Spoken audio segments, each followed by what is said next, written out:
श्री नारद जी एवं शनकादि का संवाद और भक्ति माता एवं नारद जी का संवाद। काल के प्रभाव से ज्ञान और वैराग्य जर्जर हो गए हैं।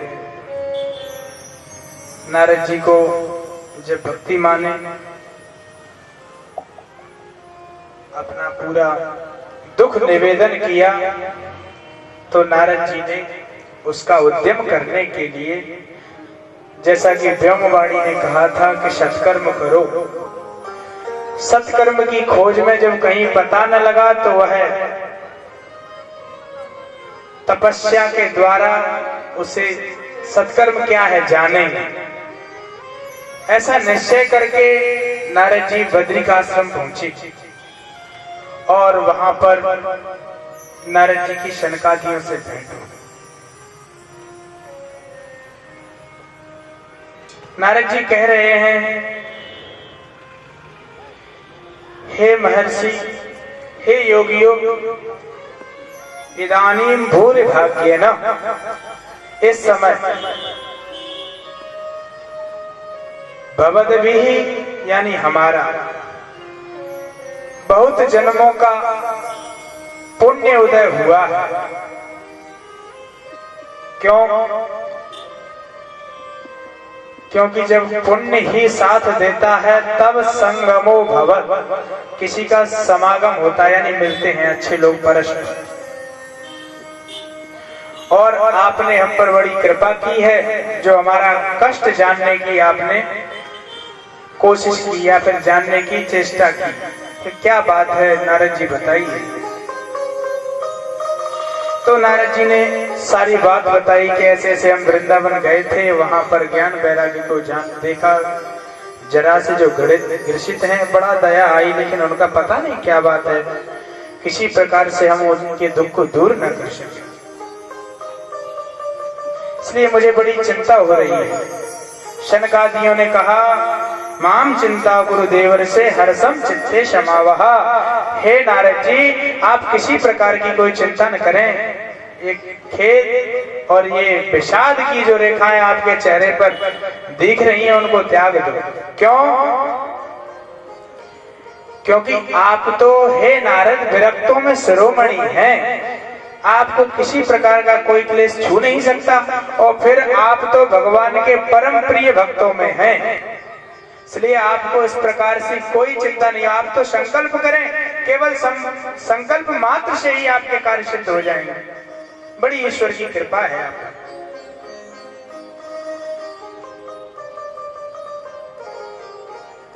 तो नारद जी ने कहा कि संकल्प से तो हो जाएंगे, ये तो सब आपका बड़प्पन है, लेकिन मुझे तो ये बताओ कि सत्कर्म क्या है। ब्रह्मवाणी ने मेरे से सत्कर्म के लिए कहा था कि सत्कर्म बताइए, सत्कर्म क्या है। तो शनकादियों ने कहा कि हे नारद जी, सत्कर्म और कुछ नहीं है, आप उसे जानते हैं, लेकिन थोड़ा समय के प्रभाव से या फिर विष्णु माया विमोहिता, ईश्वर की कुछ माया है या कुछ कराना चाहते हैं तुम्हारे द्वारा, इसलिए तुमको वह चीज याद नहीं आ रही है, तुमको वो बिसर गया है। ऐसा क्या है कि कुछ और नहीं है। श्रीमद् भागवती वार्ता, श्रीमद् भागवत का सप्ताह, वही सत्कर्म है। नारद जी ने कहा, आप सत्कर्म की कह रहे हो? वेद वेदांत घोषैश्च गीता पाठेर मुहुर्मुहुः। वेद वेदांत उपनिषद श्रुतियां और शास्त्र सब कुछ, गीता आदि का पाठ मैंने उनको कान में सुनाया है। थोड़ा सा खड़े होते हैं, पुनः वैसे ही लेट जाते हैं। और आप भागवत की कह रहे हैं। भागवत में क्या है? भागवत में वेद का ही तो सार है। जो वेद में है वह भागवत में है। वेद से इतर सनातन धर्म में कुछ भी नहीं है। कोई भी ग्रंथ ले लो, रामायण जी है, नाना पुराण निगमागम संवयत तो रामायण जी है, वहां भी गोस्वामी बाबा कह रहे हैं कि ये भी वेद से ही संबंध है। हमारे यहाँ वेद प्रमुख है, अगर वेद का सम्मान नहीं तो कोई भी विभूति बनी रहे, साक्षात बुद्ध रूप में भगवान ही अवतार क्यों न ले लें, उनका भी सम्मान नहीं। आगे अवतारों का वर्णन आएगा तो बुद्ध का भी अवतार है, लेकिन उनको इतना सम्मान क्यों? जो वेदों को नहीं मानेगा वह हमारे यहाँ पूजनीय नहीं है। इसलिए जो वेद में है, तो मैंने पूरा वेद ही सुना दिया, आप कह रहे हो कि भागवत सुनाओ, तो भागवत से क्या हो जाएगा? तो सनकादियों ने कहा कि आप जो कह रहे हैं वह परम सत्य है, कि जब आपने वेद ही सुना दिया तो फिर भागवत से होगा क्या? क्योंकि उसी से निकला हुआ एक अंश भागवत है। तो वेद तो भागवत से क्या उनको फर्क पड़ेगा? तो सनकादियों ने कहा देखिए, वेद का महत्व अलग है और भागवत का महत्व अलग है। यहाँ 3 दृष्टांत देकर के उन्होंने समझाया है। सबसे पहले नंबर 1, जैसे वृक्ष का महत्व अलग है, पत्ती का महत्व अलग है और उसके फल का महत्व अलग है। जैसे आपको आम खाना है, आम का पेड़ हो तो कोई ये कहेगा आम कहाँ है, तो आप ये कहोगे ये सर्वस्व आम ही तो है, ये दिख नहीं रहा तुम्हें पेड़ है। तो फिर कोई उसकी जो पत्ती है उसी को खा ले तो आम का स्वाद आ जाएगा क्या? नहीं है तो कोई थोड़ा सा उसमें से छाल निकाल के खा ले, क्या भी तो आम ही है, क्योंकि उसी का तो सार सर्वस्व फल होता है। वृक्ष का ही सार सर्वस्व फल है। तो आप ये कह सकते हैं आम किसका सार है? वृक्ष का। तो भाई आम जब उसका सार है तो उसमें भी होना चाहिए वह मिठास, लेकिन नहीं है। आम का महत्व अलग है, वृक्ष का महत्व अलग है, पत्ती का अलग है, उस फल का अलग है। दूसरा उदाहरण, गन्ना। गन्ना का सार स्वरूप चीनी, गुड़ या मिश्री। अब आप ये कहें कि गन्ना है, गन्ने में मिठास है, गन्ने में जब मिठास है, हमने चाय बनाने के लिए कहें तो आप गन्ना उसमें निचोड़ देना, बन जाएगी चाय, वो मिठास आ जाएगी। जहाँ चीनी का काम है वहां चीनी काम करेगी, जहाँ गुड़ का काम है वहां गुड़ काम करेगा, और जहाँ गन्ने का काम है, हालांकि मूल स्वरूप वह है, जिसका जहां काम है भले ही मूल है, लेकिन उसका सार सर्वस्व तो यही है। ऐसे ही वेद भले ही मूल है, उसका सार अधिक होता है, सार श्रेष्ठ होता है। सार कहते हैं फल।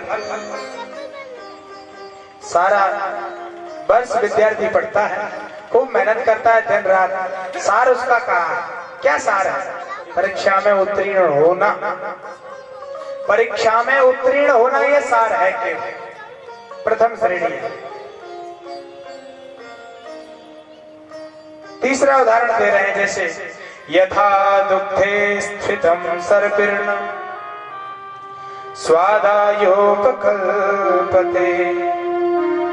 पृथक भूतम हि तद्गभ्यम देवानां वृषवर्धनम्। यथा दुग्धे, जैसे दूध है, दूध का सार क्या है? घृत।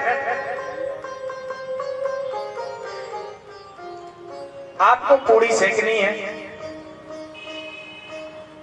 कोई तर्क दे के दूध का ही सारा स्वरूप तो घृत है, जमाया, दही, बिलोया, लौनी, फिर तो पूड़ियां उसी में सेक दो, दूध में ही सिक जाएंगी क्या? दूध का महत्व अलग है, छाछ का महत्व अलग है, दही का महत्व अलग है, लौनी का महत्व अलग है, और घृत का महत्व सार महत्व। ऐसे ही है नारद जी, वेद का महत्व अलग है और भागवत का महत्व अलग है। इसलिए आप श्रद्धा तो करो, और आपने ही तो व्यास जी जब मोहित हो रहे थे उस समय आपने ही तो चतुश्लोकी के माध्यम से सुनाई थी। जब 3 दृष्टांत दिए तब नारद जी को समझ में आ गई बात कि हाँ भागवत में कुछ तो है।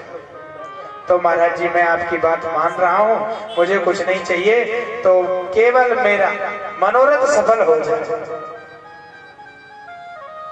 ठीक है, कथा करेंगे भागवत की सप्ताह विधि से। कहां होनी चाहिए कथा? कथा होने के लिए स्थान नियत हुआ हरिद्वार। कल जैसा निवेदन किया था, स्वर्ग का दरवाजा और इधर मृत्यु लोक का दरवाजा हरिद्वार ही है। हरिद्वार से नीचे आ जाओ पृथ्वी लोक पे आ जाओ, हरिद्वार से ऊपर हो जाओ स्वर्ग में पहुंच जाओगे। कल निवेदन किया था। तो हरि के द्वार पे कथा होने लगी कि कुछ लोग नीचे से ऊपर आ जाएं, कुछ लोग ऊपर से भी नीचे आ जाएं। देहरी पे तुलसी भीतर बाहिरो जो चाहत उजियार, राम नाम मणि दीप धरे जी है देहरी द्वार। किसी ने पूछा कि द्वारे भी प्रकाश हो जाए और अंदर भी हो जाए तो कहां धर लें? तो कहे ऐसा करो देहरी पे रख दो, बाहर भी प्रकाश जाएगा और अंदर भी आ जाएगा। इसलिए सनकादियों ने कहा हे नारद जी आप दहली पर रखो भगवान, द्वार पर रखो हरिद्वार। कथा सुनने के जैसे ही कथा का दिन निश्चित हुआ, इस दिन से भागवत सप्ताह हो रही है।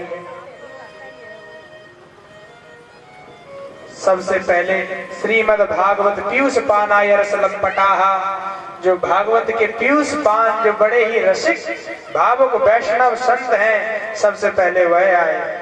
और भृगु वशिष्ठ गौतम वेदातिथि देवल देवरा राम गाधीशुत शाकल मृकंडु पिप्पलादि आदि आदि महात्मा, बड़े बड़े अमलात्मा विमलात्मा, और जो नहीं आए थे उनको भृगु जी बुला के लाए के देखो भागवत में रूठा नहीं जाता सत्संग। अरे भाई ईश्वर के द्वार किसका बुलावा?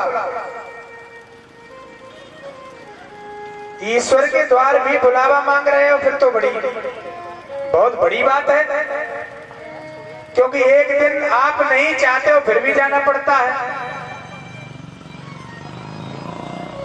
जो समर्थवान होता है उससे होड़ नहीं लगाई जाती, और फिर जो किसी का बुरा न चाहे, जिसके सब, अब जैसे कोई बालक अपने माता पिता से रूठ जाए तो कितनी बड़ी निंदनीय बात है, कितनी गलत बात है। क्या कोई माता पिता से रूठता है?